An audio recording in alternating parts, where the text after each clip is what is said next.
So I'm going to finish my spiel. I don't know if the wind probably will affect the quality of my irritating voice, but I have to finish what I began, otherwise I would be contradicting actually the first video.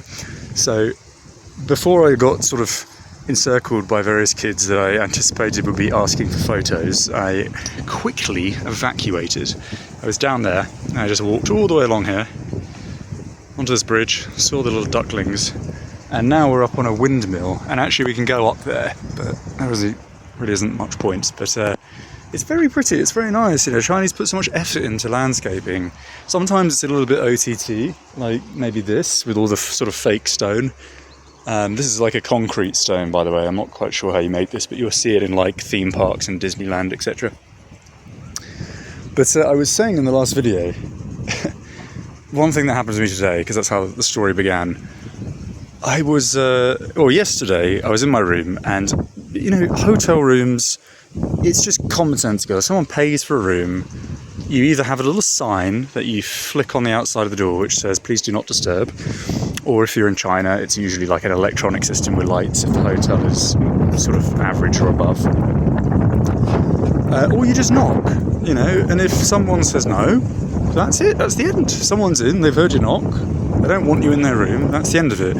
Now, it's not like I've been in this hotel room for 2 weeks. It's been 24 hours. And actually nothing was even used. I literally just went straight to bed. I didn't think I took a shower the first point, or even used the toilet before I had the just incessant banging. And you know, I've attained this sort of stereotype now, which is almost entirely just and accurate, I should say. It's definitely just. It's almost entirely accurate. And I just assumed immediately, I guarantee that's not a Han Chinese. I just guarantee it's not Han Chinese.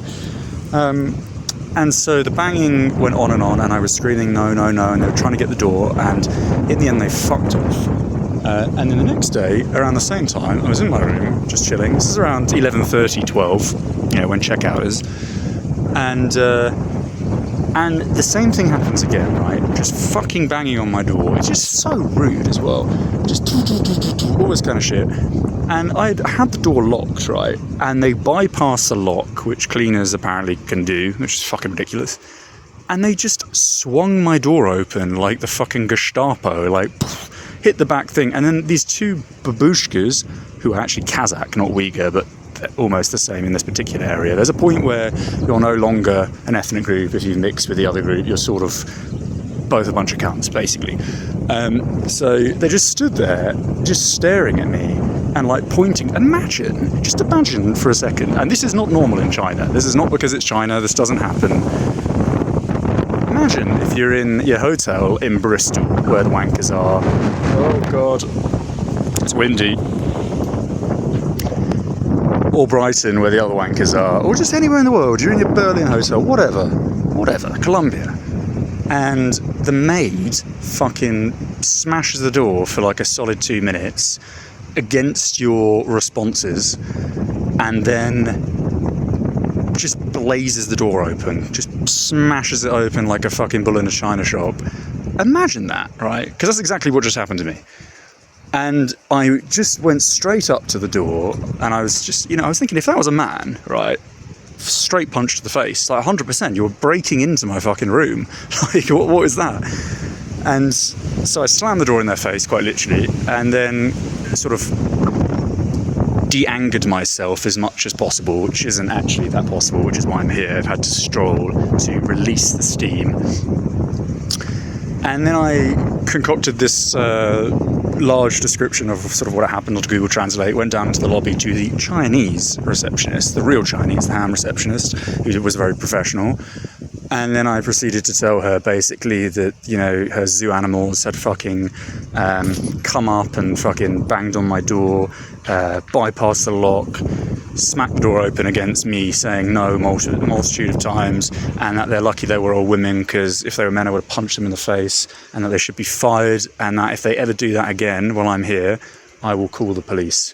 And of course, the moment you mention the police in China, foreigner, I also said you should have your tourist license revoked, because every hotel in China doesn't have the ability to host tourists, by the way. I'm sure it's just corruption, but I had this problem on the other side of the mountain where the ski resort is in a national park, Some pretty nice hotels with good reviews didn't have tourist licenses, so I had to change 3 in one day, which was really annoying.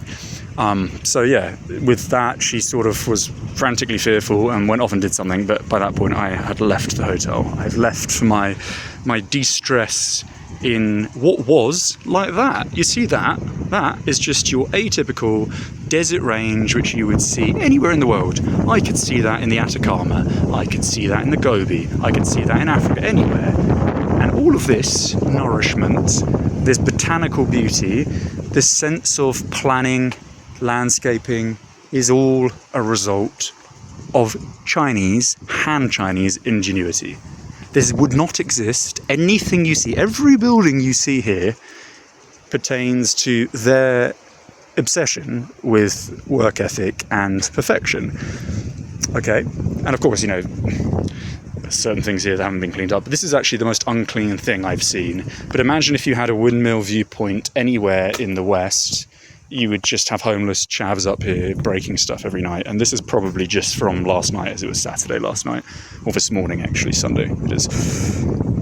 So yeah, that was just the point of my video really. And in addition to that, by the way, those cleaning staff when I arrived had used my toilet, because not all the rooms have Western toilets, and especially because we're in an Uyghur area, I'm sure most of them are actually squat toilets for both the Chinese and the Uyghurs and the Kazakhs, right?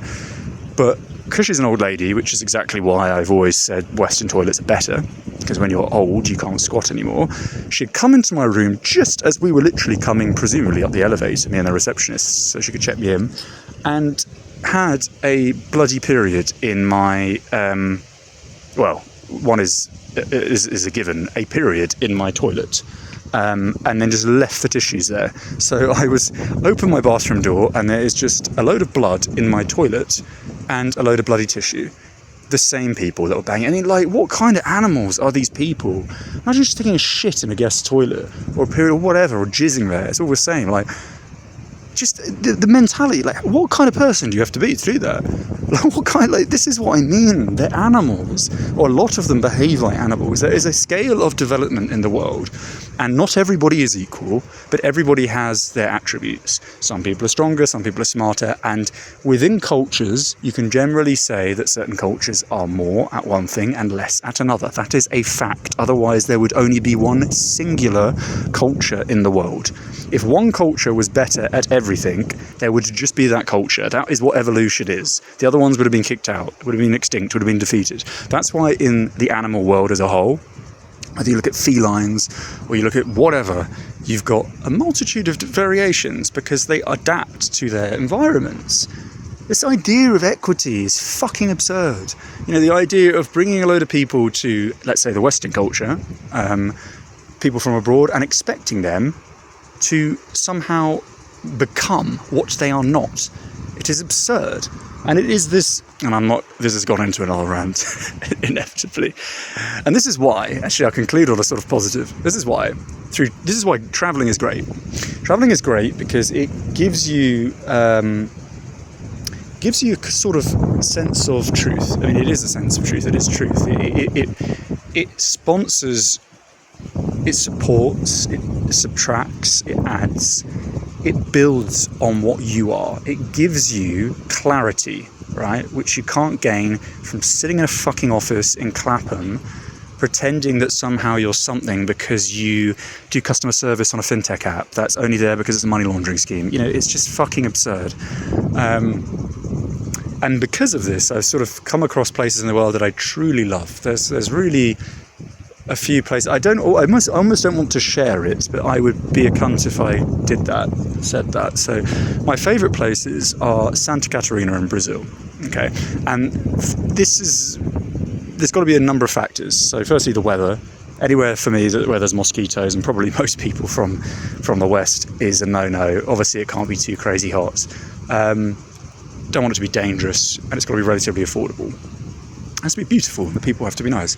Santa Catarina is an area populated by Mennonites, Amish people, a lot of Germanic and European ancestry mixed with Brazilian. So it's all, and I say Brazilian, Brazil is obviously a construct as well, but mixed with, let's say, more Hispanic, Latin culture, we should say.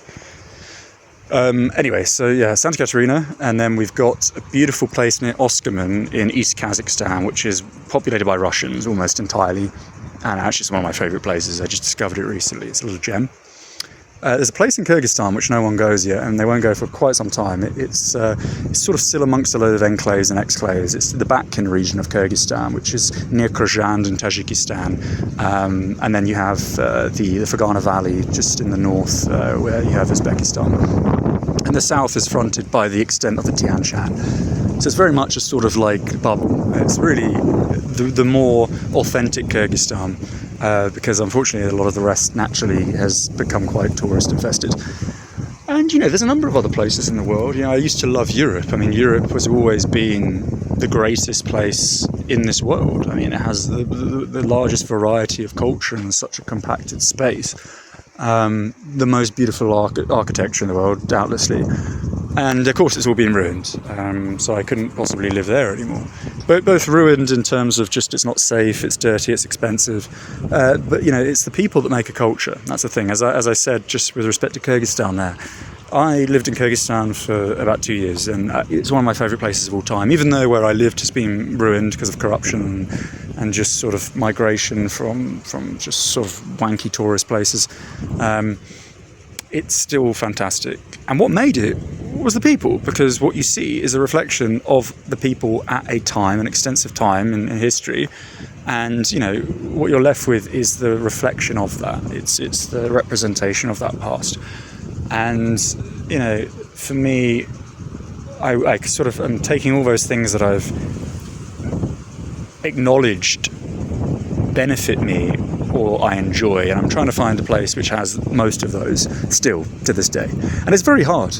It's very, very hard, as we know from Europe, and as I've said, Europe has changed so rapidly. In such a short time, it's gone from being a wonderland, quite literally, to something that is actually quite diabolical. And that's globalism, that's the ability to pick up, as these kids have literally just done, a little electric scooter or bike on the side of the road, and by this evening they could go 40-50 kilometres with it. That's crazy, right? High-speed trains in China that go 700 kilometres an hour. We've got planes, non-stop, Australia, London. It's very difficult to travel as one did 10 years ago, 15 years ago. God, the wind here. And, imagine how beautiful and scenic it would have been backpacking through God knows where, the Wuhan corridor in the 1970s, 1980s, where there wasn't even a telephone or a car, no roads. Beautiful, stunning, reflective of a truth. And that truth is, what that culture is without outside sort of mixing, for lack of a better term. And again, I could go on, so we'll leave it here. 13 minutes. I've de-stressed now. I shall finish my actually very nice coffee and have a wander.